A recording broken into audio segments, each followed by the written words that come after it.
Сәлем баршаларыңызға. Бүгін біз творожный пирог жасайтын боламыз. Оған керекті заттар 350 грамм ұн. Ұнымызды електен өткізіп аламыз. 150 грамм қантымызды қосамыз. Кішкене мөлшерде ас содасын қосамыз. Және бір қасық разрыхлитель. Майымызды теркадан өткізіп, үгілмелі қамыр жасаймыз. Енді бұны осылай жақсылап араластырамыз. Енді осыған бір жұмыртқаны қосып жақсылап араластырамыз. Және бұны қолмен жақсылап араластыру керек. Достар, бізде 2 сүзбе бар, бірақ біз мұна сүзбені қосамыз. Міне қамырымыз осылай үгілмелі болып шығады. 300 грамм творог пен 200 грамм қантты араластырамыз.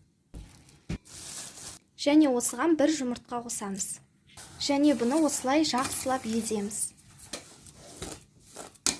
24 сантиметрлі табамызға пергамент қағазын жаямыз. Және осылай табамызды майлаймыз.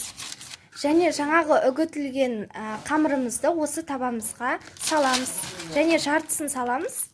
Міне осылай қамырымыздың жартысын осылай қылып саламыз. Және жаңағы творогымызды, сүзбемізді осының үстіне саламыз. Міне осылай жаймендеп жайғастырамыз. Және жаңағы үгілмелі қамырымыздың жартысын осының үстіне саламыз. Міне осылай жайғастырып бетіне саламыз. Және осыны қызып тұрған пешке салып аламыз. 180 градуста 40 минутқа салып аламыз. Достар, біздің пирогымыз пісті. Бізбен бірге болғандарыңызға көп рахмет. Қош сау болыңыздар, алда көптеген рецепттер шығатын болады.